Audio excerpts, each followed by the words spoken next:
সকল গোপীগণ গোবিন্দকে পাওয়ার জন্য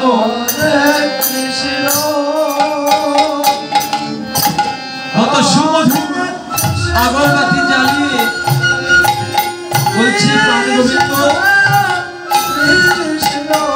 তুমি কোথায়? প্রাণ গোবিন্দ একবার দেখা দাও। আর এদিকে গোপীগণকে সহযোগিতা করছেন যোগমায়া।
प्रदीप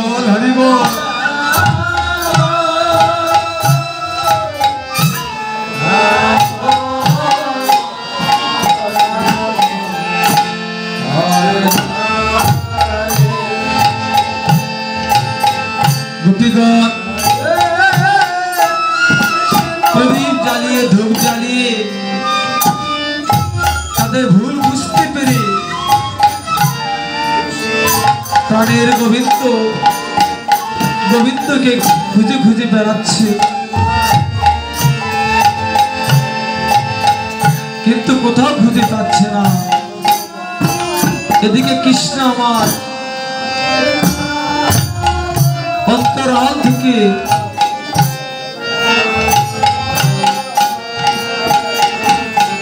গোবিন্দ আমার অন্তরাল থেকে দেখছে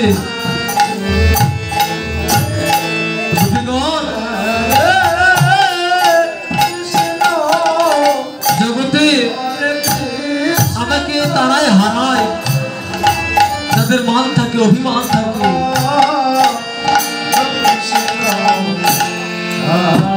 সেই ভক্তকে আমি দেখা দেই না, যে ভক্তের মনে অহংকার থাকে। তোমরা যদি আমাকে মনপ্রাণ উজাড় করে আমার কাছে আত্মসমর্পণ করো, ঠিক সেই দিন তখনই তোমাদের সঙ্গে আমি সাক্ষাৎ করব। এই বলে গোবিন্দ চলে গেলে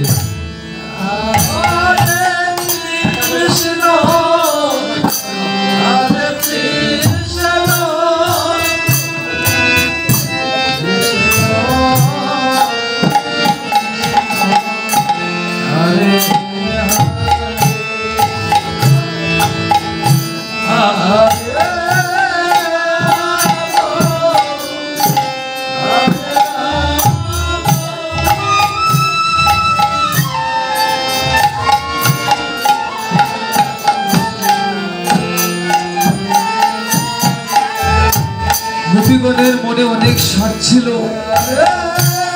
অনেক ইচ্ছা ছিল প্রাণ গোবিন্দের গলায় ফুলের মালা পরাবে বলে। তাদের মনে কত আশা ছিল।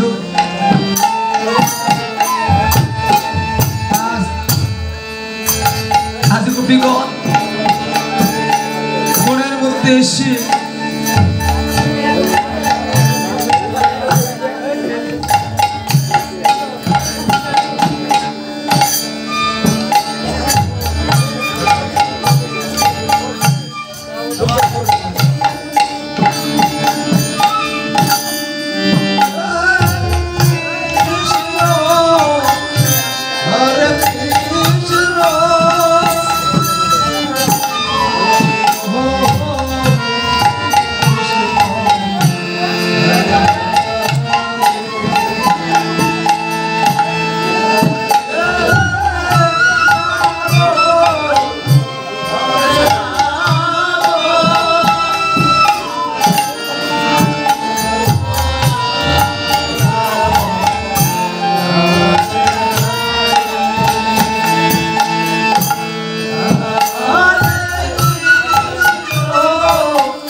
গোপীগণ এত খোঁজ করছি, সন্ধান করছি, গোবিন্দের সাক্ষাৎ পেল না।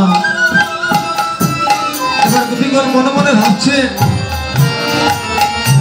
গোবিন্দ তো ফুল ভালোবাসে, ফুলের মালা ভালোবাসে। আর গোপীগণ মনের মধ্যে এসে পুষ্প চয়ন করে প্রাণ গোবিন্দের গলায় পরাবে বলে মালা গাঁথার সিদ্ধান্ত নিলেন।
গোবিন্দ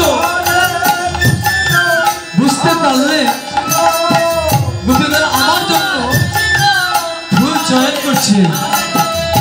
দেখি এবার গোপীগণকে পরীক্ষা করে দেখি।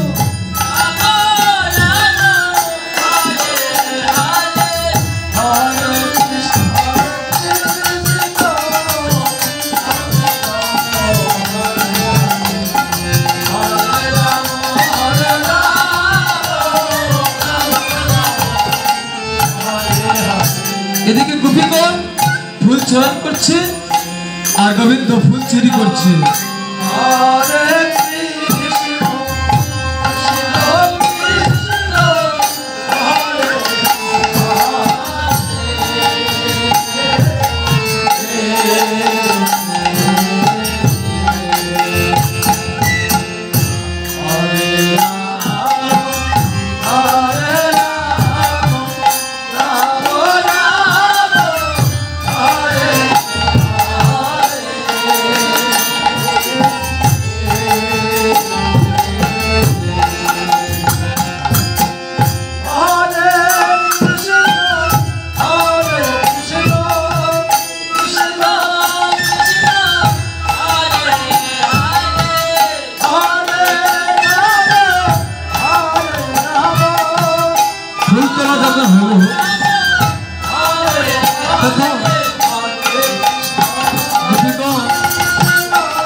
বসে বসে ভাবছে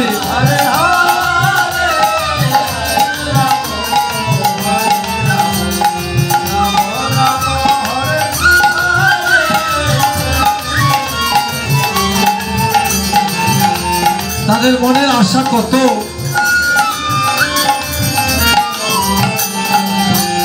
তাই আজ বিদেশীদের মালা গাচ্ছে গোবিন্দের গলায় পরাবে বলে। হরে কৃষ্ণ হরে কৃষ্ণ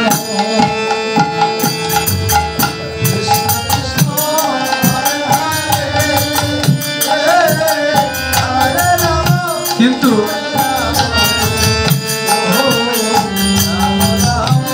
প্রত্যেকে একটি করে ফুলের মাথা কাটলে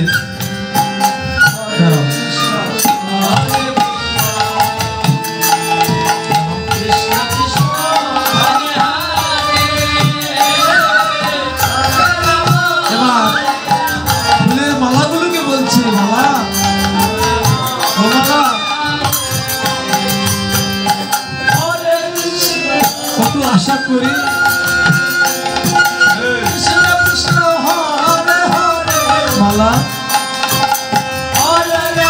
আশা ছিল, আমাদের মনে বুক ভরা ভালোবাসা ছিল, এই মালাগুলো গোবিন্দের গলায় পরাবো।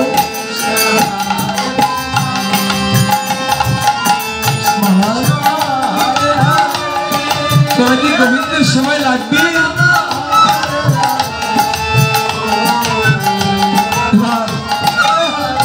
রাধারানী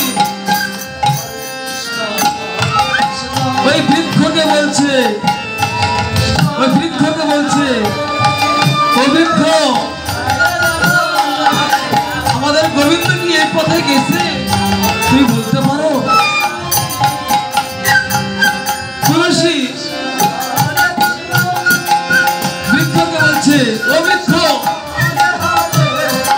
আমাদের নিষ্ঠুর গোবিন্দ আমাদেরকে ছেড়ে এই পথে গেছে, তুমি কি বলতে পারো? বৃক্ষের বাক শক্তি নেই, তারা কথা বলতে পারে না, তারা যে কথা বলতে পারে না। গোপীগণের আর খেয়াল নেই, তারা আত্মহারা হয়েছে।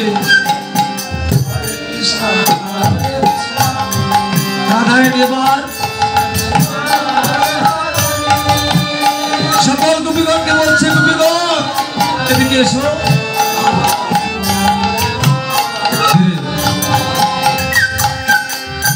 নিশি প্রভাত হতে চলিল, নিশ্চয় গোবিন্দ তো সাক্ষাৎ হলো না। বড় আশা করি আমরা এসেছিলাম গোবিন্দকে পাবে বলে, আমাদের বেঁচে থাকি আল্লাহ নেই। ওই দেখছো যমুনার জল, চলো আমরা একবার, আমাদের আর বেঁচে থেকে কি লাভ? আমরা তো ঘরে ফিরতে পারবো না, আমার স্বামীরা আমাকে গ্রহণ করবে না। পিতৃকুলে স্বামীকুলে সকল ছেড়ে চলে এসেছি আমরা গোবিন্দের সেবায় লাগবে বলে, গোবিন্দের চরণে লাগবো বলে। সেই নিষ্ঠুর গোবিন্দ আমাদেরকে দেখা দিল না, আমাদের আর বেঁচে থেকে কি লাভ? রাধারানী বলছে, যমুনার জল, ওই যমুনার কুলে আমরা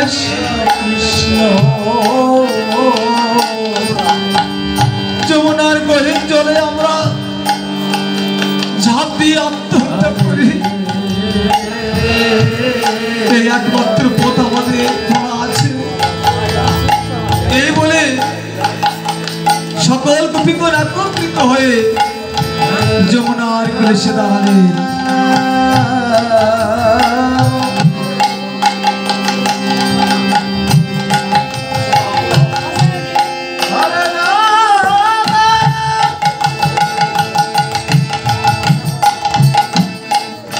এবার গোপীগণ আত্মহত্যা করবে। তারা কেঁদে কেঁদে বলছে, গোবিন্দ তোমাকে ভালোবেসে আমরা আমাদের শ্বশুর কুল ছেড়ে, পিতৃকুল ছেড়ে এই গহরবনে এসেছি। তুমি যখন দেখা দিলেই না, দেখো গোবিন্দ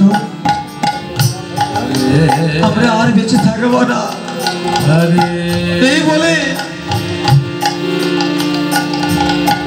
শেষ আত্মহত্যা করার পূর্বে বড় জোরে তারা বলছে, আমরা তো চলে যাবো জগৎ ছেড়ে, একবার কৃষ্ণ নাম করি। আর সবাই মিলে করলে বলছে, হরে কৃষ্ণ কৃষ্ণ কৃষ্ণ হরে হরে, কৃষ্ণ কৃষ্ণ হরে রাম হরে রাম রাম হরে হরে। এই কথা বলছি যখন হরে রাম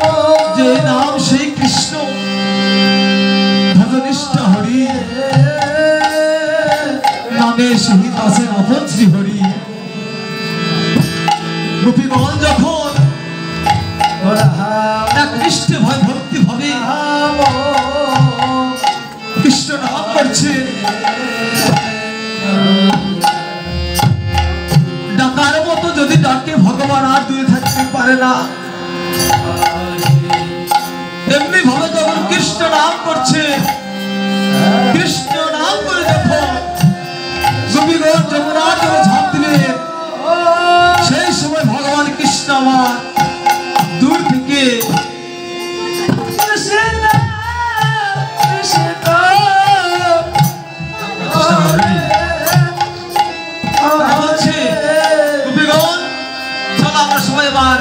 যমুনার জলে ঝাঁপ দেবো। এই ঝাঁপ দিতে যখন লাগছে তখনই গোবিন্দ আমার গোপীগণের সামনে এসে দাঁড়ায়। নিতাই গোপীগণ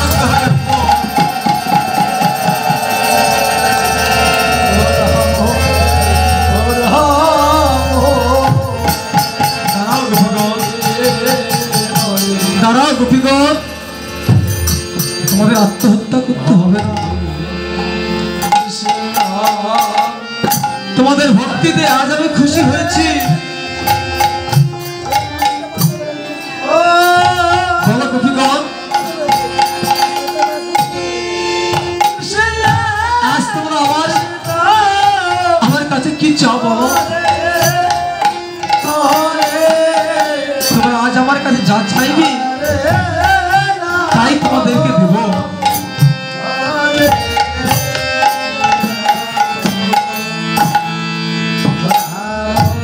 এবার কি করলেন?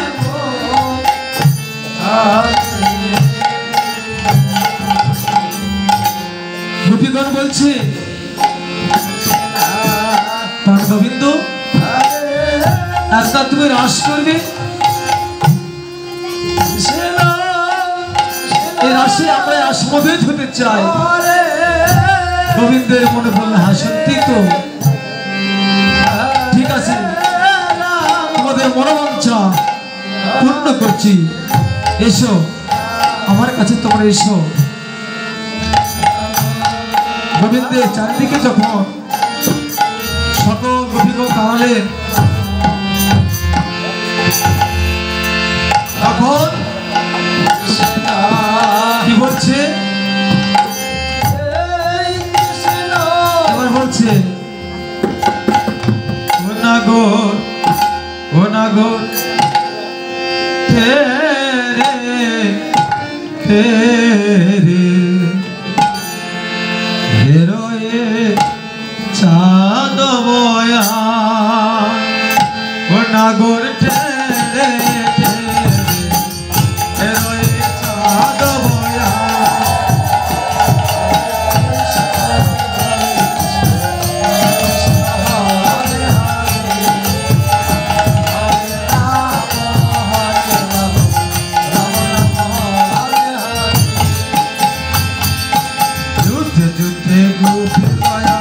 যশোদা নন্দন হরে কৃষ্ণ হরে কৃষ্ণ কৃষ্ণ কৃষ্ণ হরে হরে, রাসলীলা বৃন্দাবনে করল আরম্ভ, হরে কৃষ্ণ হরে কৃষ্ণ কৃষ্ণ কৃষ্ণ হরে, রাসলীলা বৃন্দাবনে করল আরম্ভ, হরে কৃষ্ণ হরে কৃষ্ণ কৃষ্ণ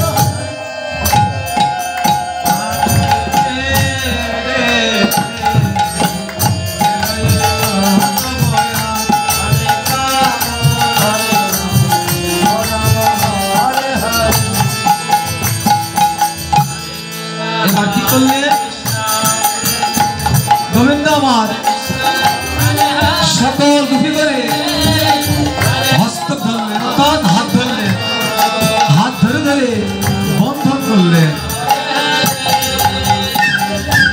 বন্ধন কি করেছে? এবার হস্তকে বন্ধন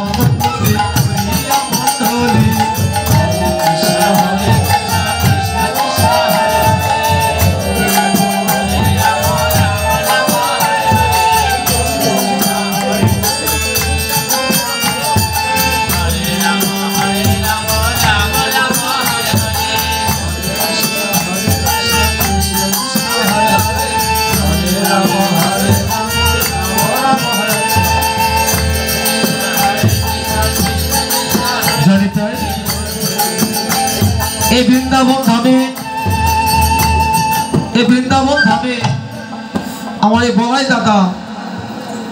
এই বলাই দাদা আজকে বৃন্দাবনে সকল গোপীগণ রাধারানী এবং কৃষ্ণের সঙ্গে সাক্ষাৎ পেয়ে খুশি হয়ে 500টি টাকা দান করছে। সে একজন ছোট হলো বড় হলো একটু অসুস্থ মানুষ, তার যে মনের বাঞ্ছা যে মনই হোক না কেন, এ দাদা ভগবান কৃষ্ণকে আজকে 500টি টাকা দান করলে ভগবান এবং রাধারানী যেন এই ভক্তের মনের বাঞ্ছা পূর্ণ করে এবং সেই সঙ্গে যেন ভক্ত সঙ্গ করতে পারে এবং কৃষ্ণ কৃষ্ণ বলতে যেন শেষ নিঃশ্বাস ত্যাগ করতে পারি। তাই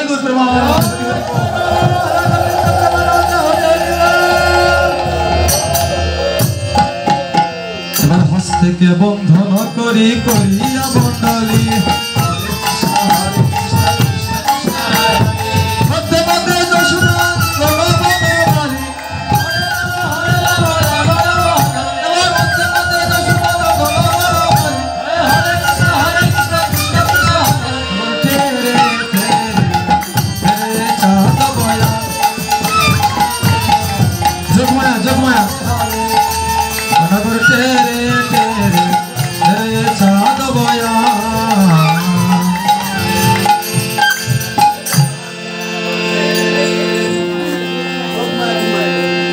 ঘুমাই গেছে, তাদের মহামায়া হয়ে গেছে। হরিবল হরিবল।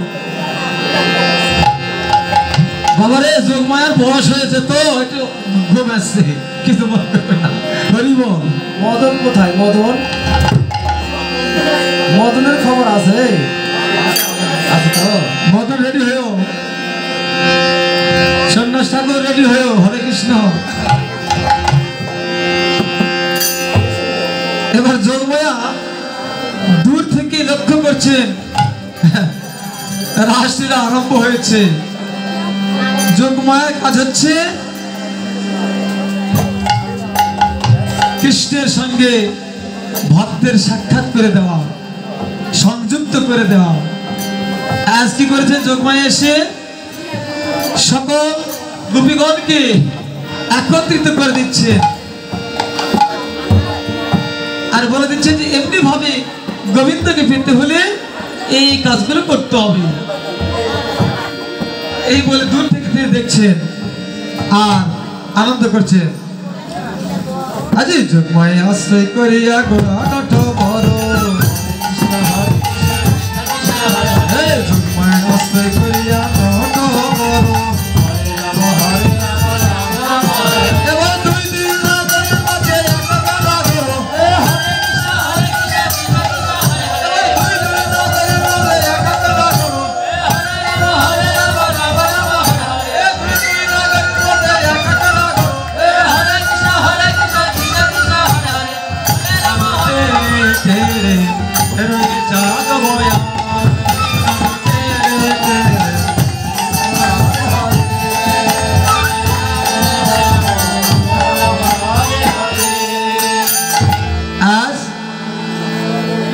যত কৃষ্ণ তত গোপী। আজ গোবিন্দ কি করেছে? যত গোপী এসেছে তার মধ্যে তত কৃষ্ণ হয়েছে।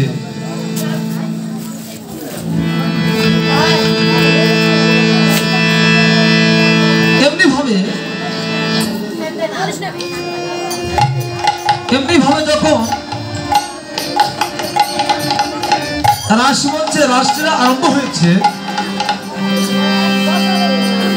সকল গোপীগণ এসেছিল। গোবিন্দ দেখছেন রাসলীলা সমাপন করতে পারছেন না। শিব শিব।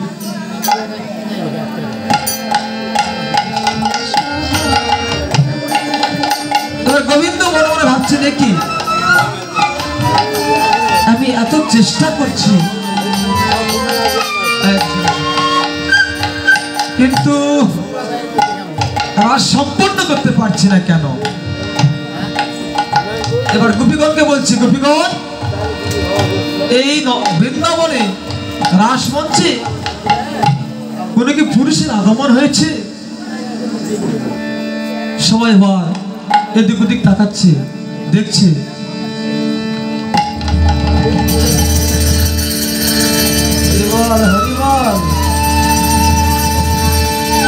কিন্তু সকল গোপীগণ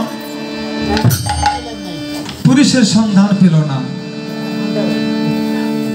এদিকে বহুদিনের আশা,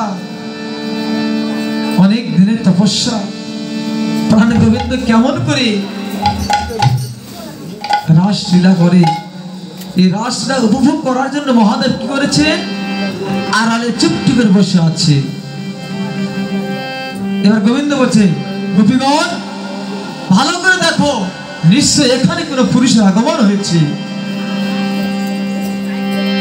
যদি কোনো পুরুষ থাকে তাহলে সেখানে রাস হবে না।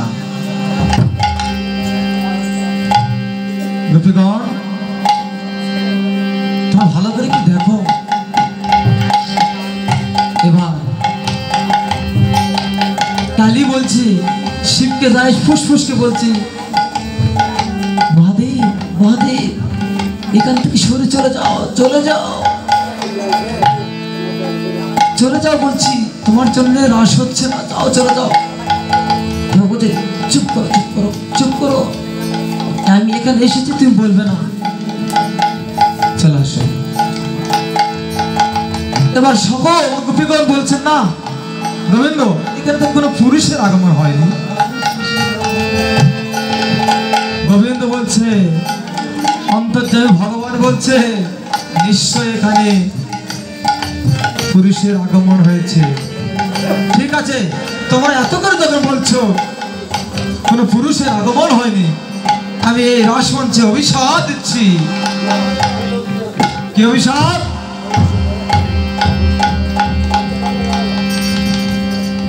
যদি এই রাসমঞ্চে, যার কারণে আমার রাস হচ্ছে না, রাস ক্রিয়া সম্পূর্ণ হচ্ছে না, যদি কোনো পুরুষ এখান থেকে থাকে, এই মুহূর্তে আমি অভিশাপ দিচ্ছি, সে যেন গর্ভবতী হয়ে যায়। তাই বলতে এবার শিব বলছে, কালী পার্বতী একই অভিশাপ হলো, পার্বতী পার্বতী একই অভিশাপ দিল, কেমন হলো? কালী বলছে, তোমাকে বলছিলাম না এখান থেকে চলে যাও, এবার তোমার অবস্থা কেমন হবে তুমি ভালো জানো, তবে আমি রাসমঞ্চ থেকে ফিরে যাই, তোমার ব্যবস্থা করবো, যা এখান থেকে চলে যাও।